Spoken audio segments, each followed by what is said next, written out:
नमस्कार। Chanakya IAS academy के daily current affair session में आपका स्वागत है।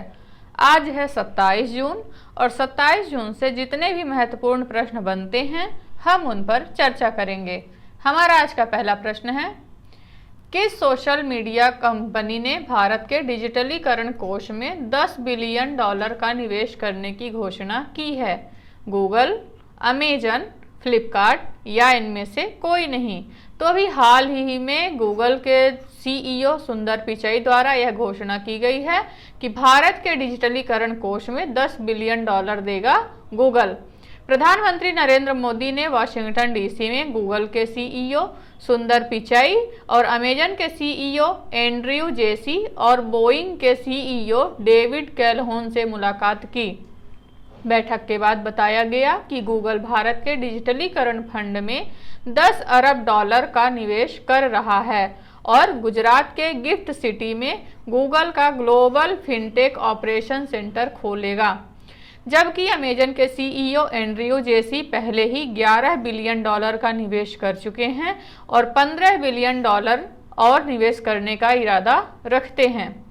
हमारा आज का अगला प्रश्न देखेंगे, हाल ही में क्लाउड सीडिंग के लिए किस आईआईटी ने सफलतापूर्वक परीक्षण उड़ान आयोजित की? IIT Madras, IIT Guwahati, IIT Kanpur या आईआईटी खड़गपुर? तो अभी हाल ही में आईआईटी कानपुर के द्वारा क्लाउड सीडिंग के लिए सफलतापूर्वक परीक्षण किया गया है। आईआईटी कानपुर ने क्लाउड सीडिंग के लिए एक परीक्षण उड़ान सफलतापूर्वक आयोजित की है। यह परियोजना कुछ साल पहले आईआईटी कानपुर में शुरू की गई थी और इसका नेतृत्व कंप्यूटर विज्ञान और इंजीनियरिंग विभाग के प्रोफेसर मणिंद्र अग्रवाल कर रहे हैं। यह प्रयोग डीजीसीए से उचित अनुमोदन के साथ आयोजित किया गया था। क्लाउड सीडिंग में वर्षा की संभावना को बढ़ाने के उद्देश्य से विभिन्न रासायनिक एजेंटों जैसे सिल्वर आयोडाइड, सूखी बर्फ, सामान्य नमक और अन्य तत्वों का उपयोग शामिल है। हमारा आज का अगला प्रश्न देखेंगे, हाल ही में किसे मिस्र के सर्वोच्च राजकीय सम्मान ऑर्डर ऑफ द नाइल से सम्मानित किया गया है? राजनाथ सिंह, नरेंद्र मोदी, द्रौपदी मुर्मू या ओम बिरला? तो भी हाल ही में नरेंद्र मोदी को मिस्र के सर्वोच्च राजकीय सम्मान ऑर्डर ऑफ द नाइल से सम्मानित किया गया है। मिस्र के राष्ट्रपति अब्देल फतह अल सीसी ने भारत के प्रधानमंत्री नरेंद्र मोदी को मिस्र के सर्वोच्च सम्मान ऑर्डर ऑफ द नाइल से सम्मानित किया है। ऑर्डर ऑफ द नाइल की स्थापना 1915 में की गई थी, जो मिस्र या मानवता को अमूल्य सेवाएं प्रदान करने वाले राष्ट्राध्यक्षों, राजकुमारों और उपराष्ट्रपतियों को प्रदान किया जाता है। पिछले 9 वर्षों में पीएम मोदी को कई अंतर्राष्ट्रीय पुरस्कार मिले हैं और यह पीएम मोदी को दिया गया 13वां सर्वोच्च राजकीय सम्मान है। हमारा आज का अगला प्रश्न देखेंगे, क्रिकेट विश्व कप 2023 से पहले 1983 के नायकों के साथ जीतेंगे हम किसने लॉन्च किया है? अदानी समूह, रिलायंस ग्रुप, टाटा कैपिटल या श्रीराम फाइनेंस ग्रुप?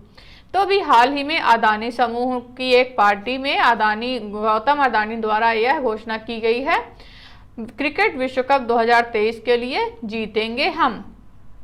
अदानी समूह ने कार्यक्रम के दौरान जीतेंगे हम अभियान शुरू किया, जिसका लक्ष्य टीम इंडिया के लिए समर्थन जुटाना और आगामी आईसीसी वनडे क्रिकेट विश्व कप 2023 से पहले मनोबल बढ़ाना है। यह अभियान अदानी समूह के लोकाचार करके दिखाया है, करके दिखाएंगे से प्रेरणा लेता है, जो क्रिकेट और व्यवसाय दोनों में उपलब्धि की अदम्य भावना का प्रतीक है।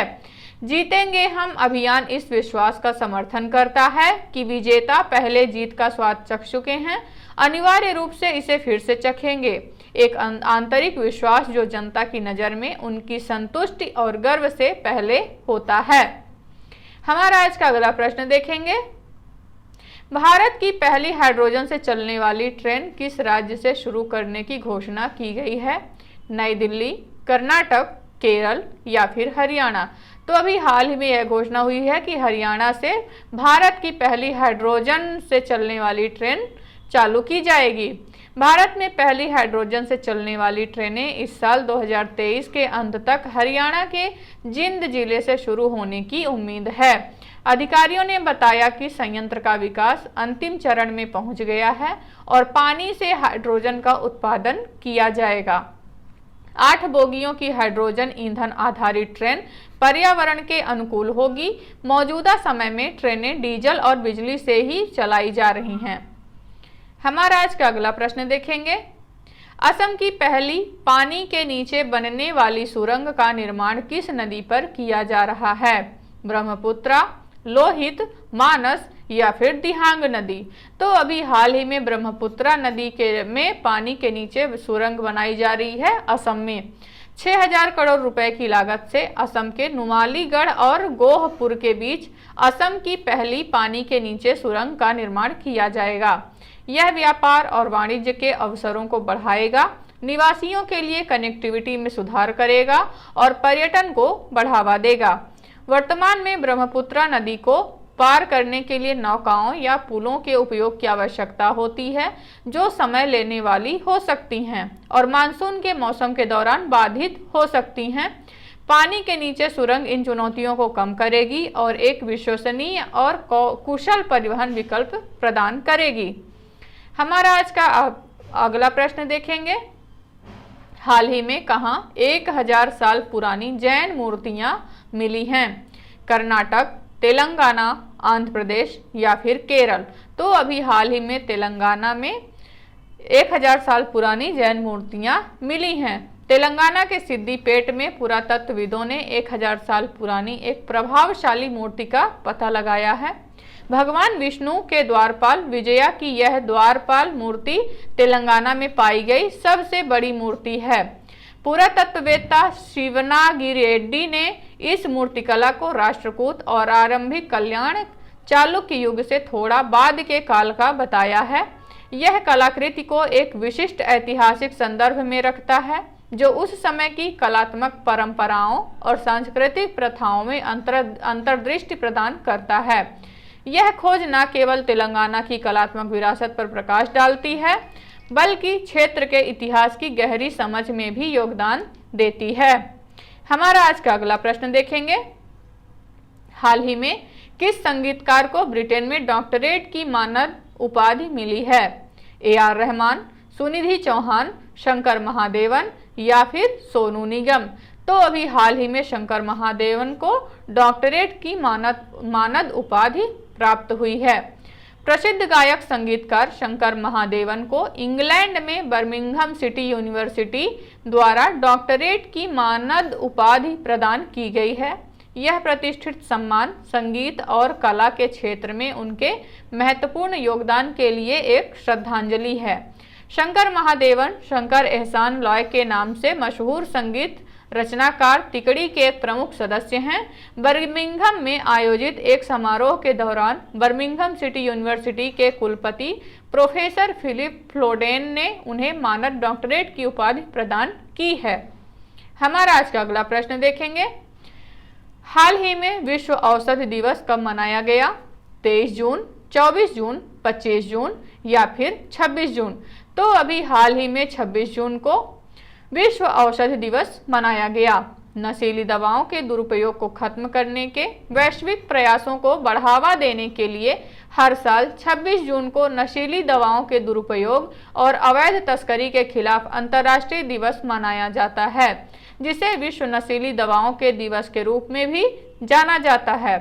इस वर्ष के अभियान का फोकस नशीली दवाओं के उपयोग में शामिल व्यक्तियों के साथ सहानुभूति और सम्मान के साथ व्यवहार करने के महत्व के बारे में जागरूकता बढ़ाना है।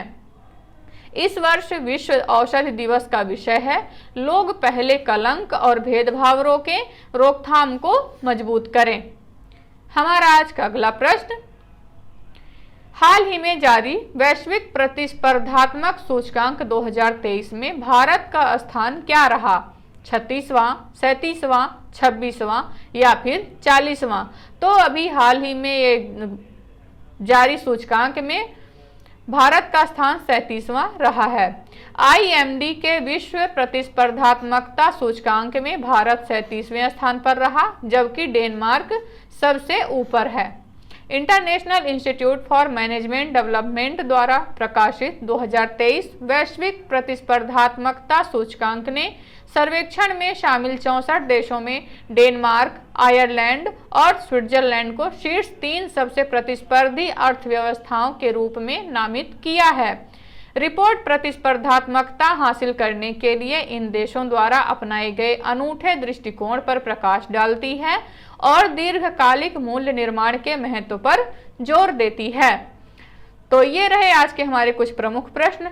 आशा करते हैं कि चाणक्य IAS एकेडमी द्वारा चलाया जा रहा करंट अफेयर सेशन आपको पसंद आ रहा होगा।